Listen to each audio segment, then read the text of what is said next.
Hey guys, and welcome back to another YouTube video. In this video I'll be going through my round 2 AFL Fantasy and going through how it went for me. In the end I scored 1844, which was pretty decent, 13,583 for the rank for the round, and an overall rank of 2362, which now puts me up, I believe, just 14,000 ranks, which is a solid move. I know I wanted to move into the top 15,000, but it was the Giants players in the end, Tom Green and sort of Toby Green as well, that really prevented that. But obviously they're on their bye now, so it should actually help me to lower that, as Tom Green is something like 40% owned or whatever.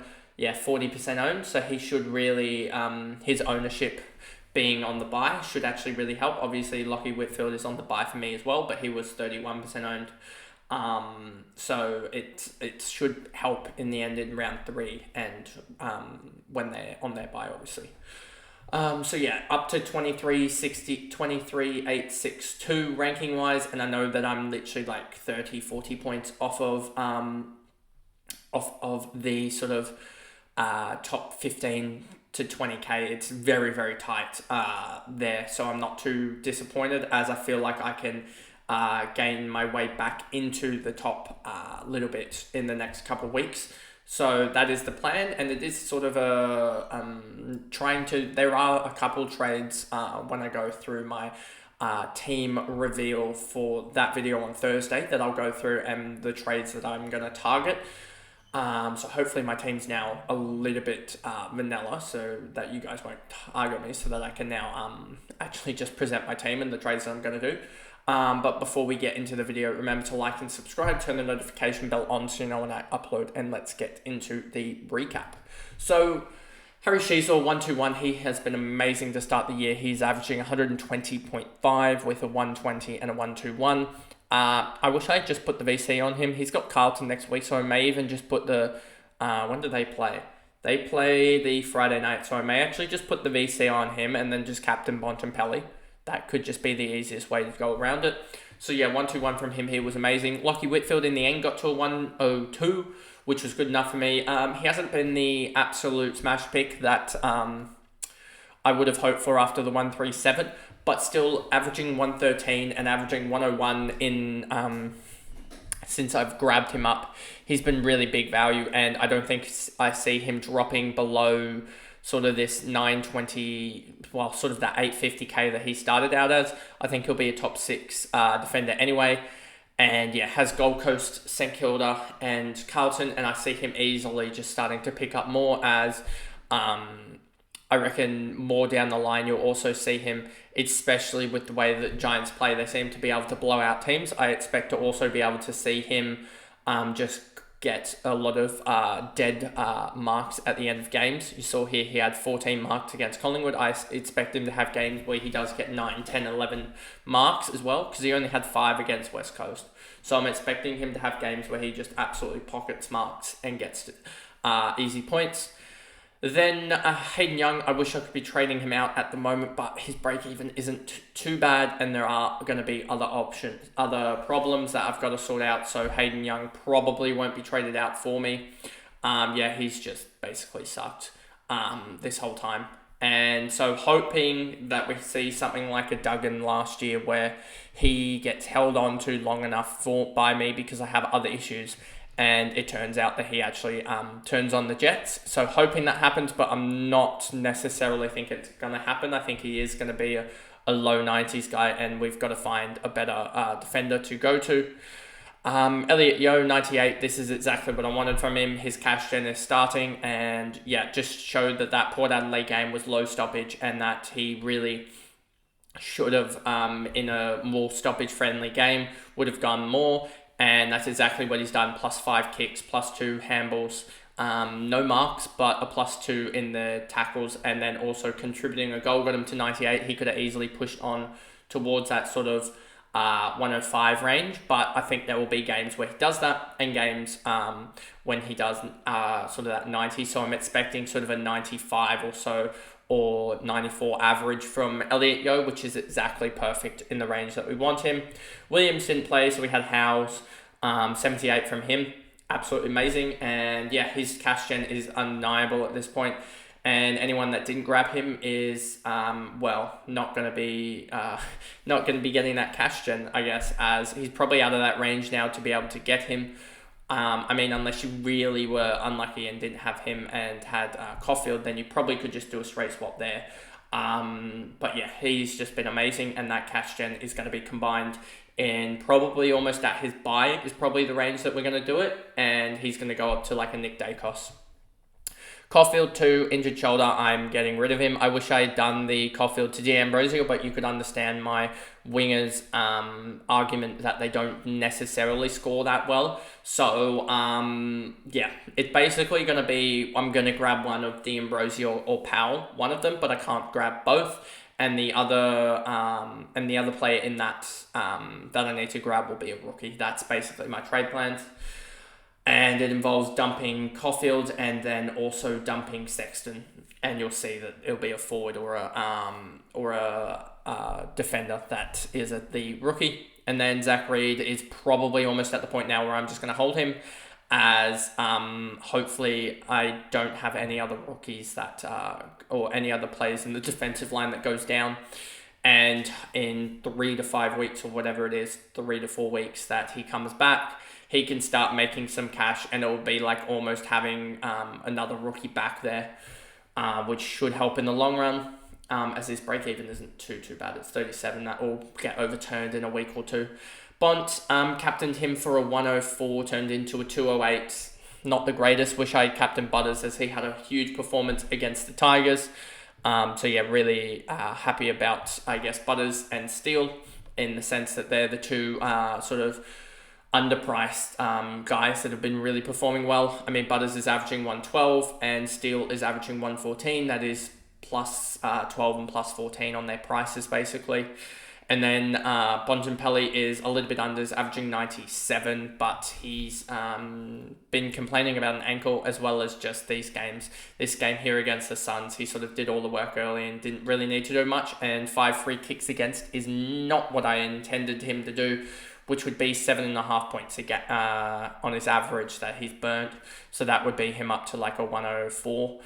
Which wouldn't be the worst, but yeah, definitely better options than Bontempelli. And probably next year I'm going to go down the same route of going for definitely going for guys that don't have the buy, but going for the value options, as I like to do that, rather than the Bont and the Bont, Dacos. And then also we've seen, I mean, Flanders has gone at like 80 or 90, I believe, across the 3 rounds. So he's not been necessarily perfect either. So it just shows the top of the line guys. Flanders has gone at 99, so he's actually done all right. But it shows that the top of the line guys don't necessarily do the greatest.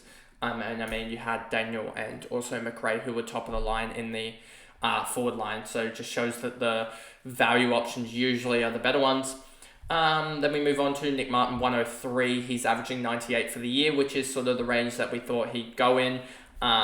He has St Kilda next week, and so yeah, pretty happy with this performance. 31 touches, 4 marks, 2 tackles. I think he could easily push that marks total up to around that sort of 6 or so, but I think he had, it might have been even Corey Warner just trailing with him for the whole game, and he didn't really have as much of an opportunity, as it was a very, very physical contest at the SCG. Then we move on to Riley Bonner, 61. I'm not too worried about this. 37 break even, and he's had 1 bad performance out of like 4. So he put up, I think, 100 in the preseason game that wasn't tallied by AFL.com. He put 100 up in the preseason game that was tallied, and he put 100 up in the round 1. So 1 bad performance based on 2 quarters I'm not too worried about. And yeah, I think he will come good in the end, and yeah, so I'm not too worried about it. I think that there is a good chance that some of the halfbacks get pushed up towards the wing, as you see, or maybe a Sinclair goes into the midfield to allow one of the midfielders to go out onto the wing, because they lost both Wood and Henry. So I wouldn't be surprised if that happens. Maybe a Aaron Schoenmaker or something comes back in and they give more responsibility to Bonner down back. So I'm not too worried about Bonner's role at the moment, given that they've got so many injuries.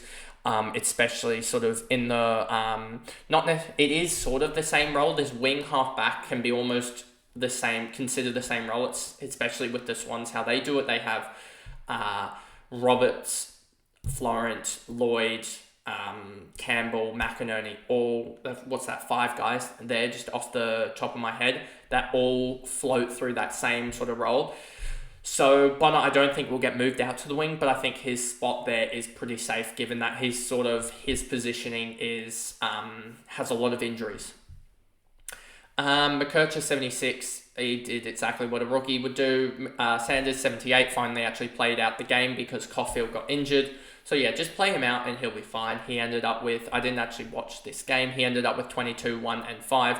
So yeah, he shows that he can get it anyway, non-disposal wise. He had 29 non-disposals in the first game, and then in the second game he had 24. So just showing that that's an average of 26.5 non-disposal points a game, which is right on what you sort of need from him, given that he's going to collect probably, you'd think, 15 to 20 touches, which is around that sort of 60 or so, 50 or so points non-disposal wise, and that's why you see him around that 70 to 80 range, and that's sort of what I thought he would do.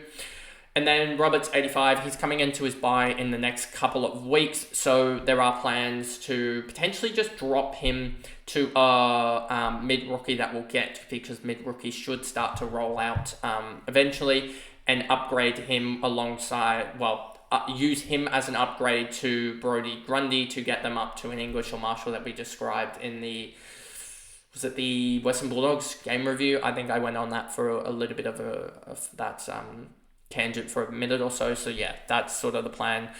I think it's Marshall that I'll go to rather than English, just because Marshall's run should be better, as well as Marshall will be a little bit cheaper, making it easier to get to him. And then you have Gawn 107 VC. I probably in the end burnt me 3 points not taking it, but I'm never going to take a sort of around that 107. I'm going to only take 115 plus, so it burnt me a little bit, but there was a chance that Bonk goes 120 there, so I wasn't too worried. And we finally got an R3 that was playing in Barnett, so at least we can cover Brodie Grundy to a lesser extent if he is, and Brodie Grundy and Gawn. Gawn probably, because I'd probably keep him.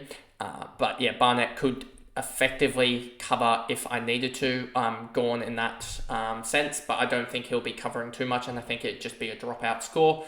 But in the weird case that Barnett kicks, 2 or 3 goals and has a 60, then that's a better covering score, because, you have games like a 2 or 61 from Bonner, which was unthought of. You'll probably have a 65 from a Zach Williams or something like that. Maybe you get a tagged game from one of your big boys, and that's how you just get those covering scores just in case something like that happens.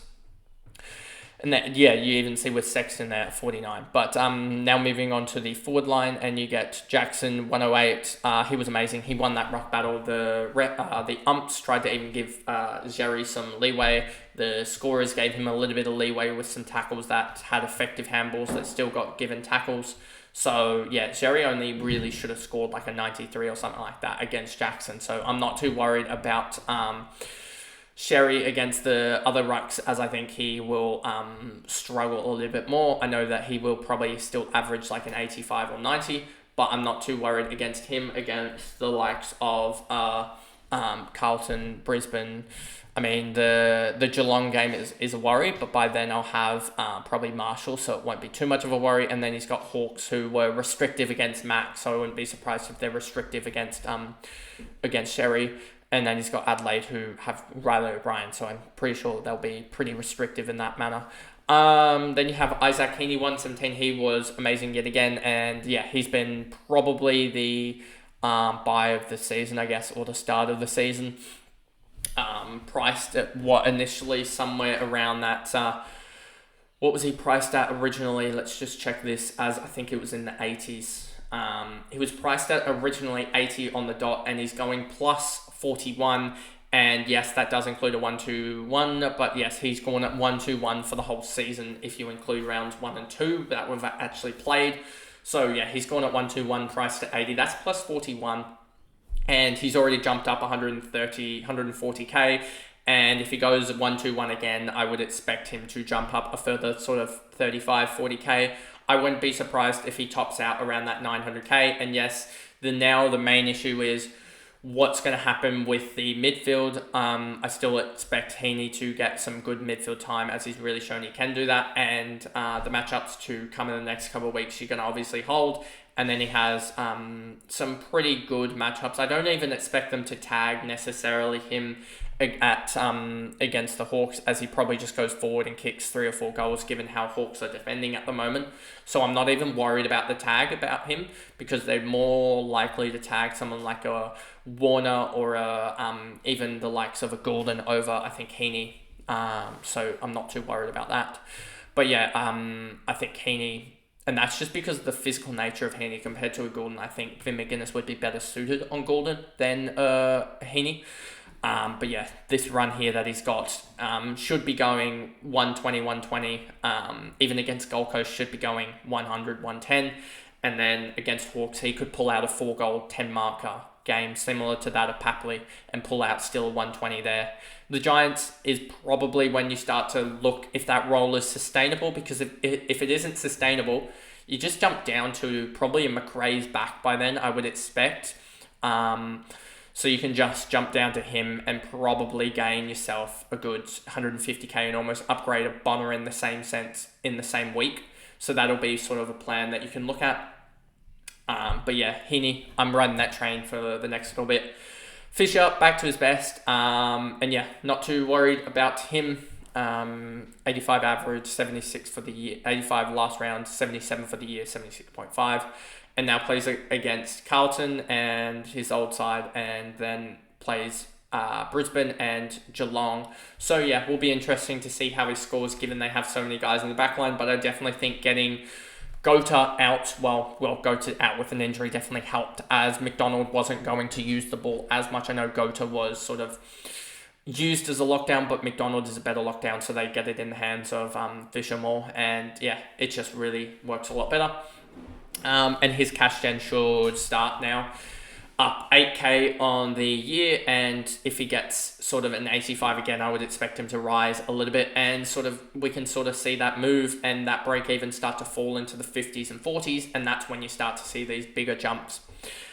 Billings 70 has a break even now of 40, which sucks, but I don't think it's as bad, as now comes up against Port Adelaide, which is a tough-ish matchup. But then again, he's proven that he can sort of gather the ball quite a lot, and a 70 still felt really low for him. I thought he could push on, and so yeah, I'm not too worried about Billings, and I think he really does get involved in the link-up play, and so yeah, I'm excited to see what he can do against the likes of Port. But if he can pull out an 85 or something like that, and that be one of my lower banker scores, then that'll be a good start. James Jordan has Richmond, and given the Swans' injuries, nothing's really going to change. And I expect that it will go. There is a chance that just Fox comes into the defensive half for Cunningham and just plays a lockdown role. But also they may experiment with something else. But yeah, James Jordan, he should still be in his role, which is a 77 that we sort of expect. He's gone 76, 78, 76. So yeah, really liking him at the moment, and he will definitely be traded out in and around his bye. There may even be that I have to hold him and then trade him out the week after or something, or may even have to, because I do want to hold him for the West Coast game, because I think he can still put on a 95 in that game because it's West Coast. So yeah, there is a little bit of a conundrum with Roberts and also James Jordan, and trying to figure out what to do with them. But and also Brodie Grundy. So there's 3 of them there that you got to figure out who you're going to trade, and it could be a chance that I have to hold James Jordan through the bye or something like that, just because, or I have to hold Matty Roberts through the bye. We'll just see with break evens, etc. I think Matty Roberts' role in the side is a little more secure now than James Jordan, unless James Jordan has a couple of pocket games where he can really jump out and solidify himself as the secondary winger. So there's that. So it may come down to Roberts having a lower break even, and I trade James Jordan and Brodie Grundy up to a Marshall or an English, and then go from there. and then I'd start having cash for upgrades each and every week. And then you've got Sexton 49, he sucked, and he now is on a buy, so no cash gen getting after that, and his break even is 40, so I'm going to be jumping off him, as I don't think he's as reliable a scorer as Billings.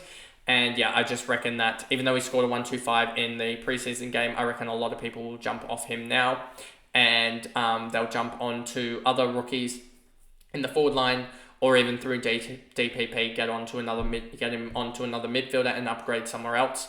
But that is the general thought with that. Or even just move him straight to a Powell is sort of the thought, as Powell could generally be a top 6 forward.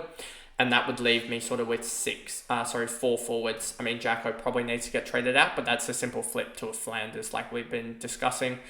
Lazaro, 49, did get subbed out. No real risk, I don't think, of getting chopped out of the side, as he's gone 49 and 52 across the 2 weeks, and now plays Carlton, Brisbane and Geelong in the next couple of weeks, and all we need out of him is another couple of weeks of cash generation just to get up to 400k or so, hopefully.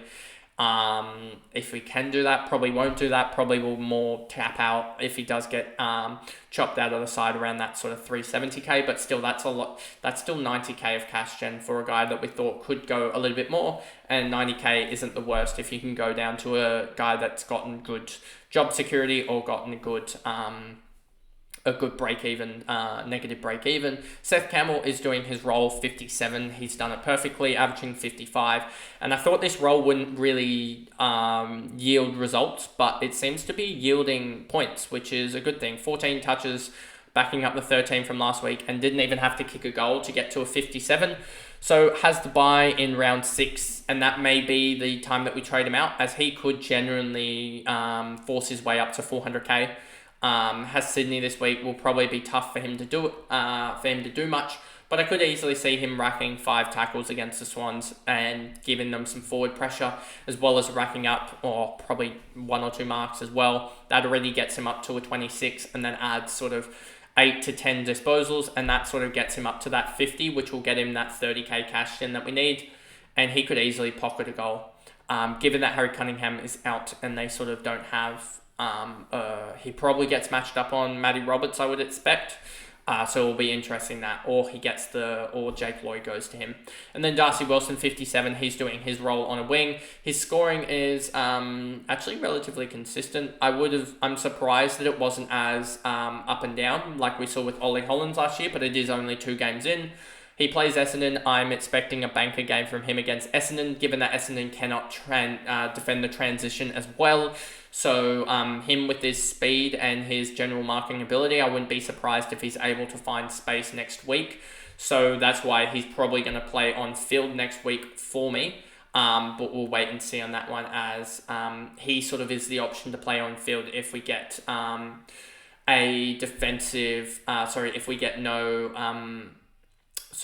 if we get no defender rookie and I have to go D'Ambrosio, then Darcy Wilson will be the forward that I play on field, as I'm not going to play Burgess on field, as he looks like the only forward to really go for. But anyway, that is pretty much the recap of the round 2. A little bit disappointing that I'm falling just a little bit behind, it feels like. It feels like my Supercoach scoring and team makeup there is a lot better. Obviously, with 3 trades, it's a lot easier to fix that up. But yeah, I'm not too far out of it. I mean, I'm only 300 points behind the leaders, and general pack, I'm only probably a good 100 points, 200 points behind the general sort of top 3K. I think there's a lot of people that will get caught up now with the GWS guys having a bye. They will drop points dramatically. Like Tom Green is probably going to drop him 50 points at least. I would say 50 to 60 points on what they were generally scoring. So I'm not too worried about my side, as maybe I dropped 30 points because of Lockie Whitfield. But then again, it's not as bad, I don't think, as some of the GWS ownership was, I'm pretty sure, pretty high. And let's just see, team selected by, you had Tom Green, Harvey Thomas is highly owned, Cabman highly owned, who did actually score all right, but not terribly dangerous. And then you had Toby Green as well, who they're all on the buy, over 20% owned. And then you had also the Gold Coast Suns had Flanders, Sexton, Moyle, Flanders, Sexton, And then also Tuke Miller and Rao all on the bye who were averaging huge numbers. So I'm really hopeful that this week it catches a lot of people out with those set of buys. And given that it looks like a lot of the comp has a lot of those guys out in the buy, there'll be a lot of people trading Gold Coast and GWS players, and a lot of people holding 2, 3, 4 guys, which can really lend to them getting a knockdown punch if they don't get really burning 100 to 150 points quickly, if they don't get their captaincy score right, as those bottom out scores can really burn you with any injuries there when you're holding a lot of people. But anyway, that is the video, and I'll see you guys in the next one, which will be the Cash Cows, which will be released an hour or two after this one. But anyway, I'll see you guys in that video. Bye, guys.